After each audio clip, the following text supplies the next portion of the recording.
let's talk about the impact of Guild Wars 2.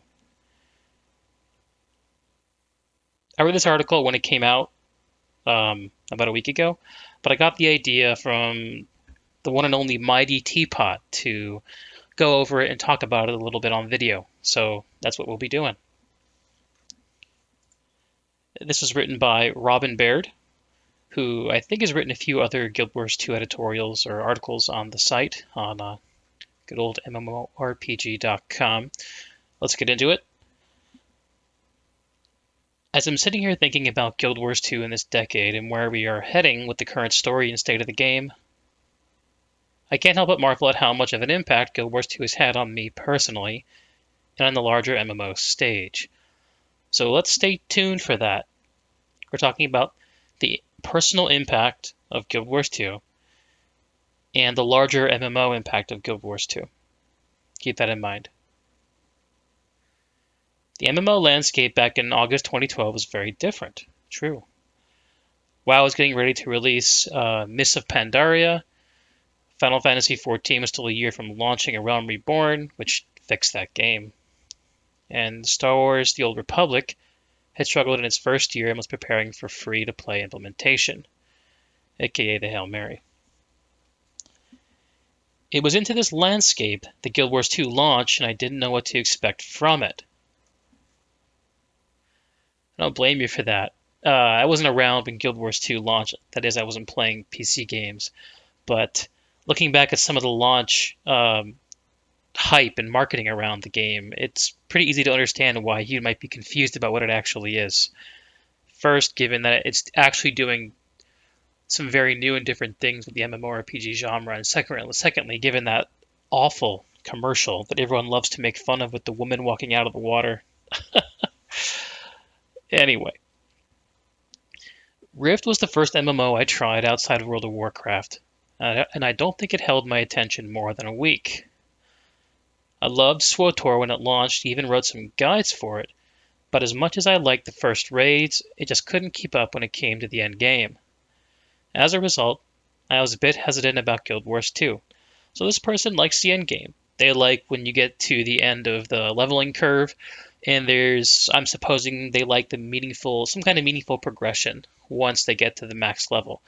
I think that's pretty natural for most people who play MMOs, and the main conceit of it is you have the promise of unending progression that has meaning with other people, right? Anyway, as a result, I was a bit hesitant about Guild Wars 2. I'd played it during the beta weekend since I had received a code at PAX East that year, so I had some idea of what to expect. I still wasn't entirely convinced it would be a game I'd enjoy for the long haul. Two biggest concerns. One, the fact that I'd never played Guild Wars 1, and two, I thought I might get bored without quests to point the way. Okay. Guild Wars 1 was definitely a very different kind of game, and the whole reason that Guild Wars 2 was conceived is because essentially ArenaNet developed themselves into a corner where they could no longer practically keep up the content cadence while balancing a coherent game. Guild Wars 1 in many ways was a little bit like a CCG, collectible card game, in that there are a huge number of different skills that you collected when you played. And the ability to mix and match those skills produced a variety of builds that's comparable to the variety of playable decks in, say, an expansion of a card game like Magic. And balancing that is hell, as you can easily imagine. Anyway, so Guild Wars was a chance for them to do things more differently and in a more streamlined way, I guess. Okay, but back to the article. My concern on the first count turned out to be completely inconsequential, so that's a concern about Guild Wars 1 relevance. Although knowledge of the history of Tyria would have helped me see the more profound implications quickly, personal story was done in such a way that even complete noobs like myself could understand what was going on. Plus, in Guild Wars, everything was told from the human perspective, which turned out to be, as it was often the case, a very slanted view of not only the history of Tyria, but also the other races. Yeah, that was kind of a neat thing they did in the transition where they pulled back from saying this is a human story to saying this is a Tyrion story. Uh, how well they pulled that off in the personal story, I think, is a bigger topic that's been gone over in depth by creators like Wooden Potatoes. But they definitely did try. So then she goes on to say, or he goes on to say, actually, I don't know Robin's preferred pronouns, so I'll just say Robin. Robin goes on to say, this did cause some friction with longer term players who felt everything presented in game should be exactly how things were actually and not just one perspective. In this regard, I was perhaps a bit better off for not knowing that history. I didn't know about this. If this is true, then this is news to me. Were there human activists rioting at the gates of ArenaNet, saying chars weren't here first? I might have to poke into that sometime. My fear of being at a loss of what to do, due to not having quests per se, was also unfounded. The personal story provided enough direction without making me feel like I had to do that and nothing else. Plus, with the way Zone scaled, I felt like I had a lot of freedom to go almost anywhere fairly quickly and explore. In fact, Guild Wars 2 reignited my love of just wandering around and exploring, because there was always something interesting to find. The event system in particular was enthralling because I'd stumble upon one event and that would lead to another, and before I knew it, it was 1 to 2 hours later and I'd completely forgotten what I'd logged on to do in the first place. It didn't matter because I had a blast the whole time. This is for real, yo.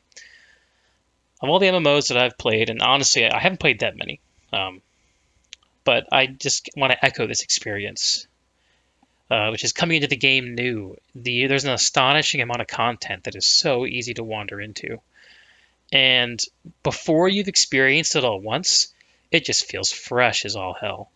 Um, I think that ArenaNet is really good at setting up one-time experiences, but where they struggle is on making those experiences have relevance for repetition, which is, of course, the meat and potatoes of what a community needs to thrive in a community-based game like Guild Wars 2. That's my thought, anyway. I'll be interested to see what Robin has to say next. Okay, it looks like she moves on to Living World, talking about in 2013 when they pushed things again with their 2-week content cycle. Yeah, that was crazy. Again, wasn't there for that, but it's kind of hard to imagine that those releases had any meat in them at all. This was honestly the point where Robin was most involved in the game and played pretty much all the time. The thing with this cycle was there would be a largish patch every month and a smaller one, which added a few more things between each big one. Players only had until the next big patch to play through the content before things changed and it went away. This was exciting because the world was changing for the first time since the launch, and there was also a lot of pressure to not miss anything because once it was gone, it was gone. Although this pace ended up being unsustainable and resulted in some uneven storytelling due to having completely separate teams working on each large release, which is still the case, by the way, this was one of the most exciting times to play. I'd never seen an MMO pump out so much content at such a regular pace before or since. If I have one MMO regret with Guild Wars 2, it's not having been around to see this. Because the fact is, there's no way to see this if you weren't around for it. I think it's probably also one of ArenaNet's biggest regrets in many ways. Because they took a hard pivot after that season of Living World away from it.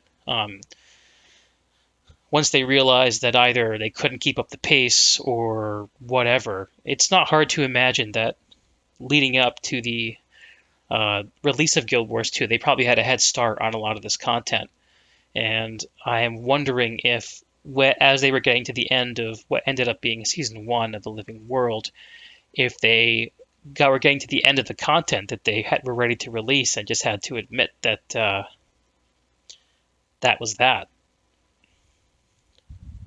Anyway, let's see what else Robin has to say.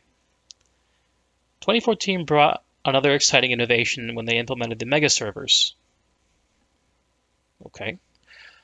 Previously, there'd be multiple copies of maps made as needed depending on how many people were on that map. While the system was generally good, it did have the drawbacks of people having to create characters on the same servers as their friends to be able to play with them, and even then, sometimes getting on the same version of a map as them was a real bear. The mega server systems always prioritized parties and guilds, of course. There were issues at first, but they were sorted quickly. While some other games suffered due to the implementation of similar systems, Guild Wars 2 seemed to have thrived with it. Coupled with the fact the world is set up in such a way that it's never a bad thing to find other players, mega servers have worked out well. Yeah, this is worth echoing, I think. Mega servers is one of those pieces of technology that's so good you almost never notice it in Guild Wars 2. And it's one of the ways that Guild Wars 2 really felt to me when I started playing it at the beginning of 2015, like it really was a next generation MMO. Anyone who plays the game in your region, whether it's Europe or US, you can find a way to play with them, and you just don't have to think about it that hard. And that's pretty damn cool, honestly. Um, the fact that it generally groups you with your guildies and your friends means that you just organically run into people you know. I guess for people who really use the social features of the game, there is a danger of setting up a little bit of an echo chamber for yourself. But honestly, the way that open world interactions work, which is to say that you don't interact at all, other than fighting next to each other, um, I don't think there's actually that much of a loss for not having the chance to run into strangers when you're out playing the game. In any case, mega servers are great, and I remember coming back for WoW Classic and having to pick a server and being like, I thought Guild Wars 2 solved this problem. Uh, why are we still dealing with it? Of course, WoW is a very different kind of game, and there are very good reasons why it wouldn't use mega servers, but that's not what we're here to talk about today. So, yeah, mega servers, good. The first expansion, Heart of Thorns, brought two fascinating things to players. Okay, I haven't looked at the rest of this sentence. I'm guessing what Robin is going to say. Those two things are, does not include raids. I'm just making a guess. Let's see if I'm right. Gliding in guild halls. Oh, yeah, okay. Gliding was perhaps the biggest game changer to an MMO I've ever experienced. It fundamentally changed how players moved around maps and even fought. Not to mention it was such a blast. Players regularly requested it to be added to the core game as well, which we finally got in the Winter 2016 update. You know, it's funny. I don't remember there being a big clamor for this. I do remember when it came in and feeling like it was a miracle. Maybe this is just my perspective, where I kind of had it in my head that game companies, when they do these big things, um, the idea of just sharing out a new feature to the rest of the world is a big lift. But ArenaNet just kind of shrugged and said, yeah, sure, no problem. They threw up some invisible walls and said glide anywhere you want, as long as it's not an instance, of course. Uh, but gliding is dope as hell. There's no denying it. It feels good, and one of the coolest things about gliding that I really am sad I only got to experience once was the mastery progression with it. I think there are 5 or 6 different gliding masteries, and all of them, except for like maybe one, feel so damn good to get and require you to actually fucking grind, baby. Like, you gotta play this game if you want to get the last rank of gliding, which is, I think, the ability to take the ley lines and let you zoom around. And, you know, mobility in games like this always feels really, really good. And ArenaNet was super smart to latch onto it. Also, it has to be said, the designs of maps like Verdant Brink and Tangled Depths, and to a lesser extent Dragon's Stand and Auric Basin, were fucking brilliant for showing off gliding. They just they made you feel like you were in a new part of the world that had relevance and mattered. And it made you feel like the progression your character was going down actually mattered. Again, going back to what we said at the front, meaningful progression. It's hard to overstate how right ArenaNet got it with this expansion when they put in gliding and then made you work for it. And the whole idea behind the mastery system that kind of wrapped up that progression was so good at the time, and it made me so damn sad with how they basically let go of it. Um, that's probably a topic for another discussion, but after gliding, I really feel like the mastery system was seen as a bucket for um, that became almost meaningless because it was so easy to fill. Uh, After the Heart of Thorns expansion, there were a bunch of masteries in Season 3 that only got used on the maps they were for. I think the big exception was the Episode 1 mastery with the counter magic. I think also Episode 4, the Lake Doric one, gave you a downstate skill. But those are very small impacts on the game. Things like the Oakhart's Reach from the Draconis Mons map, which felt so good, and that map is a masterpiece. I remember I actually wrote a thread on Reddit about this before Path of Fire was released, and I said that the new maps need to have the old masteries. Otherwise, it puts the lie to the notion that masteries reflect meaningful endgame progression. All they are is a place to put map stuff. On this map, you fly, for example, on Bloodstone Fen. Or as I call it, Bloodstone Fun, actually my favorite map in the game. Or on Draconis, you jump around with the grappling hook. It's not a mastery, it's not a progression, it's just what you do on that map. And the fact that you have to go through like an hour of gameplay to get to it doesn't mean shit. I was also bummed out in Path of Fire when the mounts didn't require that much XP to unlock. Like compared to the grind you had to go on to get rank 6 leyline mastery for gliding, getting the last rank of, say, your Raptor was nothing. Like you did it while you were just playing through the story.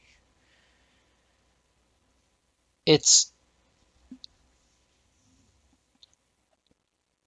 it's a point on a continuum for ArenaNet where they're so afraid to give the players any friction that they fail. They suck all the meaning out of the game.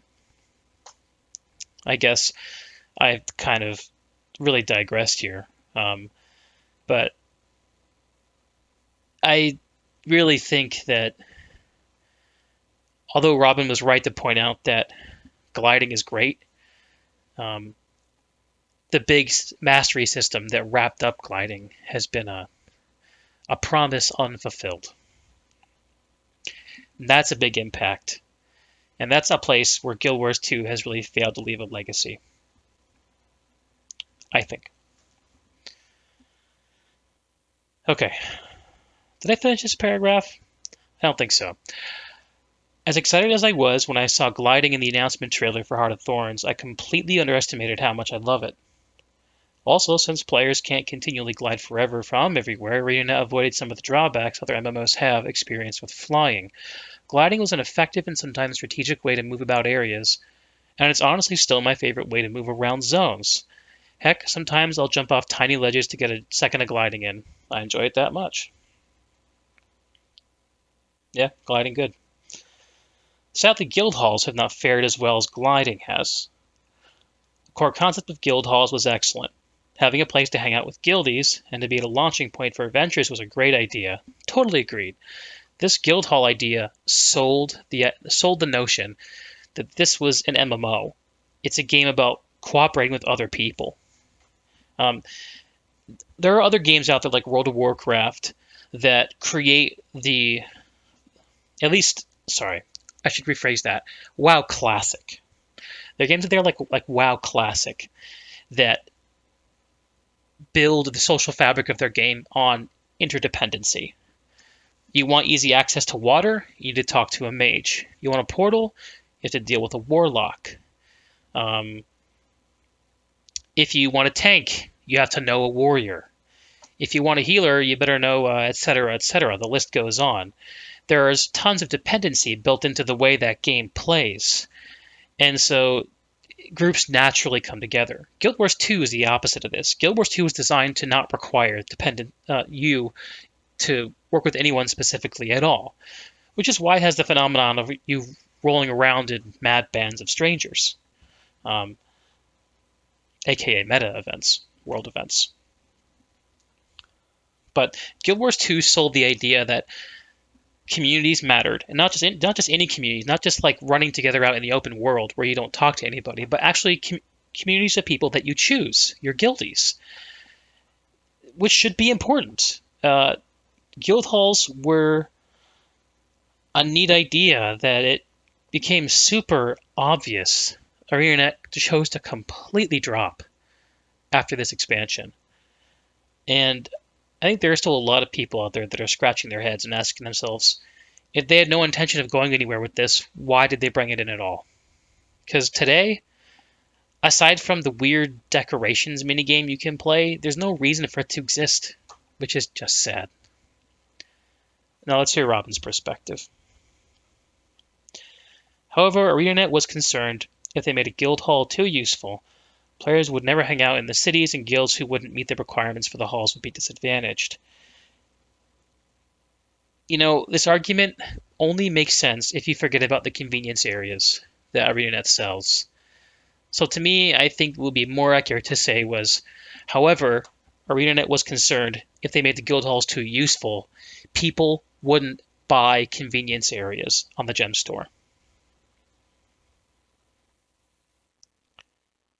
The gem store. Additionally, if guild missions had also been updated with any regularity, or at all, guild halls would have retained more of their usefulness. Hopefully, ArenaNet will be able to revisit these in the future, find a way of making them compelling, yada yada. Yeah, I think if that was going to happen, we would have seen it in the last expansion. It's been basically neglected for 4 years. As with so many things with Guild Wars 2, I think that this is a dead feature. The second expansion, Path of Fire, brought players one of the best implementations of mounts I've ever seen in an MMO. Full stop. Great care and effort were put forth to give the mounts each unique movement abilities and animations. As a result, they feel more real than mounts in any other MMO. Totally true. A+.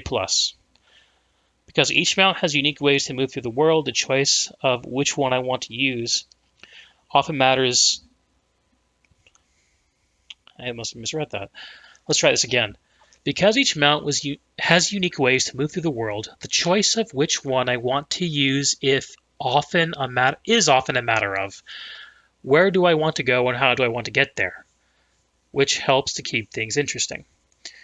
Robin still remembers how excited Robin was at the first time Robin was sitting around in town on Robin's raptor, and Robin's character reached forward and patted it on the neck, just as Robin would a horse. Beautiful moment.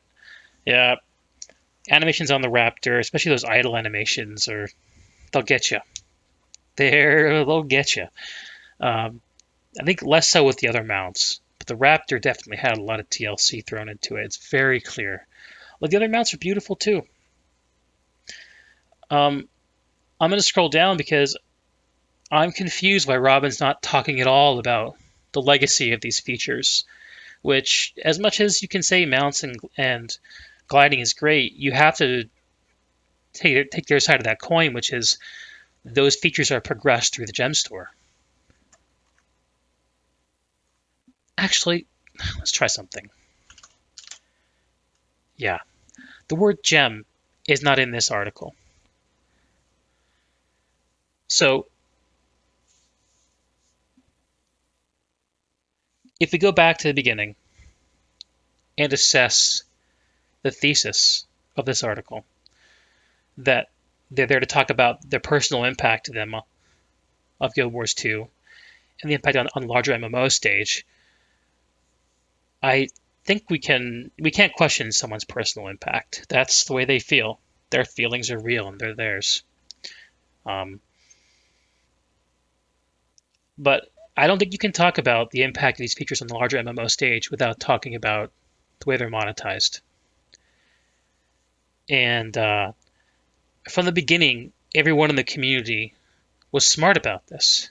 And they said, oh, yeah, gliding's great, but wouldn't it just suck if gliders only came from the gem store? And then ArenaNet tricked us a little bit. They threw us a little bit of a bone. They were clever boys. They said, you know what, guys? You can get gliders inside the game just by playing it. Get one of our legendary back pieces from playing fractals, from doing PvP. I think that eventually a World versus World one came out too. To this day, those three, I believe, are the only in-game acquirable mount skins. Excuse me, glider skins. And there are no in-game mount skins, period. These features, as good as they are, as strong as they are, do nothing but for the game other than sell microtransactions. It's something I feel obviously quite strong about, but I think it needs to be examined. These features feel great. Guild Wars 2 is a free-to-play MMO that runs on microtransactions, but from the very beginning they sold themselves as fair. They're never going to sell power. They're never going to sell progression. The only point of the gem store is what? Cosmetics and convenience are the two big C words. But I think that there's a phenomenon here, a kind of cycle that occurs, where because you're not selling progression in the gem store, then there's no progression in the game.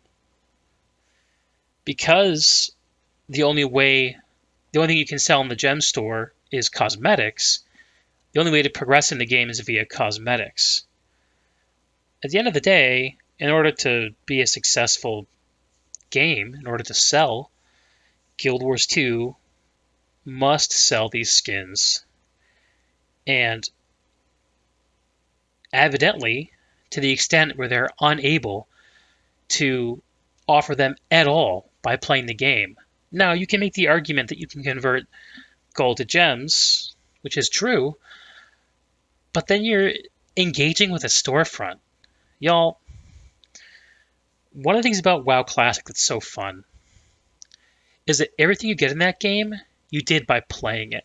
You went out into the world, you went into the fucking depths, you conquered that dragon or that dwarven asshole, and you took his shit.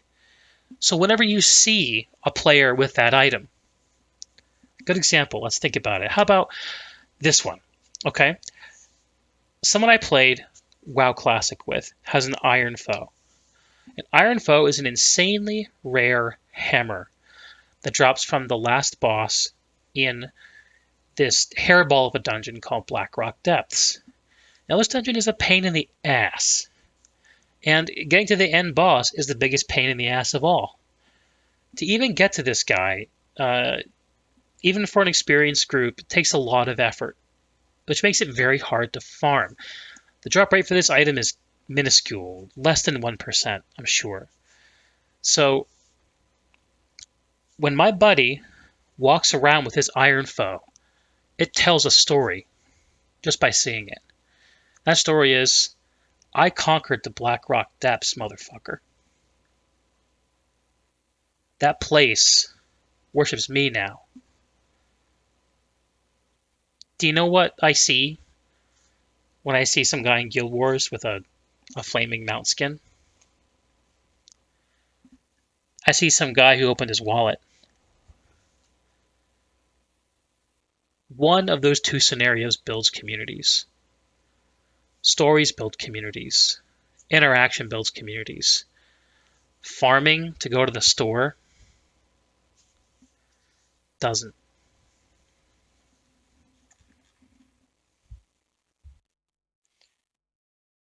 And that's my gem store rant. What's next?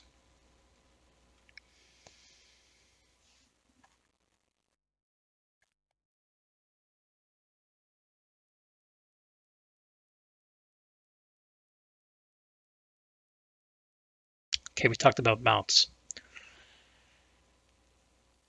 In between these updates, we received multiple seasons of story content in which ArenaNet is continually pushing the quality level of their storytelling forward. Playing through Season 2 and then going back through Season 4 and now 5 makes the jump in quality all too apparent. I'll agree with that.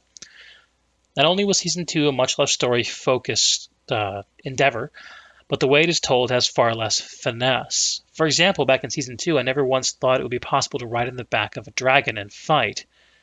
Yeah, that's got finesse, right? There's also less telling us about what's happening and more just letting the players experience things and draw their own conclusions in the most recent season. So less exposition, more show than tell.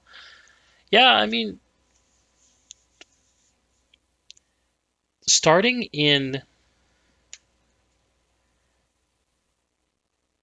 It's hard to say when it started because everything's on a continuum, right? But it's clear that Arena has put a lot of thought and effort into improving their storytelling. And if you play through the personal story, honestly, progressing from that is not hard. The personal story is about the most bare bones and threadbare storytelling in a video game that you can imagine. I found the quest texts of WoW Classic to be more interesting than the personal story of Guild Wars 2. That's just me. And yeah, they're telling better stories. I honestly was moved in Season 4 when you arrive at Thunderhead Keep and you hear the choir music singing Oreen Oreen in the background. Like, that episode just slayed.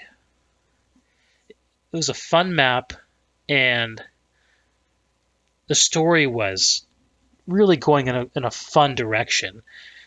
And they gave us I think that's where they gave us the cliffhanger, where we confronted Kralkatorrik, but didn't beat him, and he knocked the shit out of Oreen.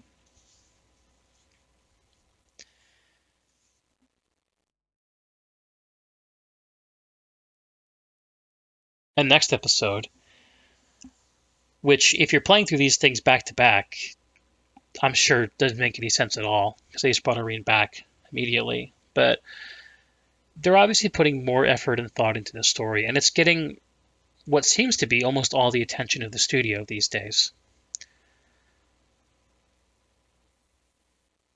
I think the thing about this story content that's so unfortunate is that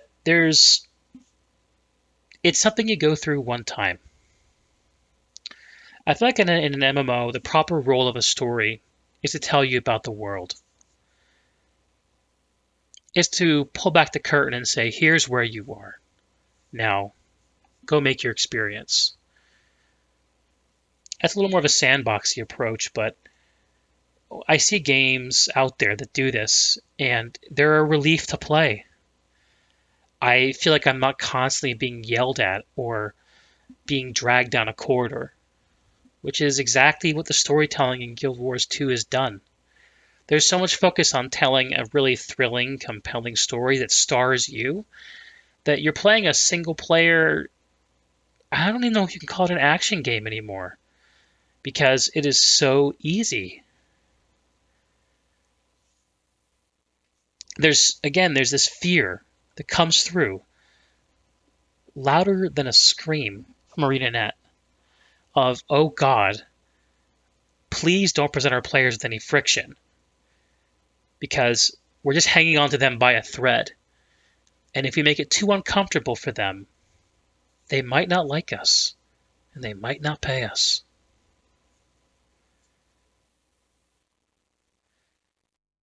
This is the reason that Guild Wars 2 lost me, just speaking personally. Okay, have we digressed enough?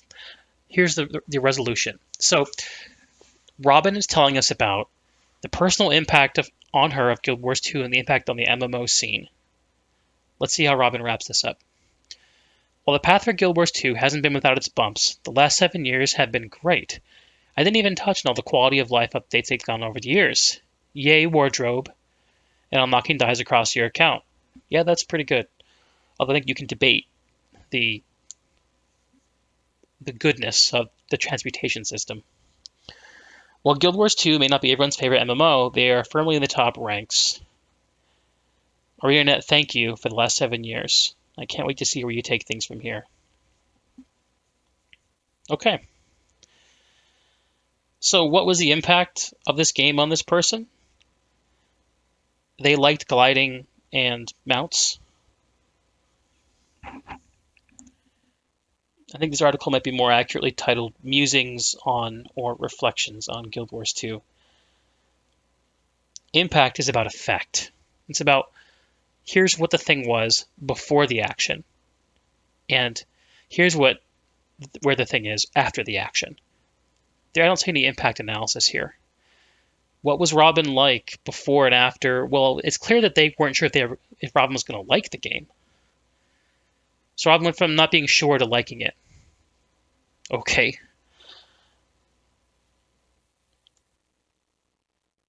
Well, at least they filled up a page of text.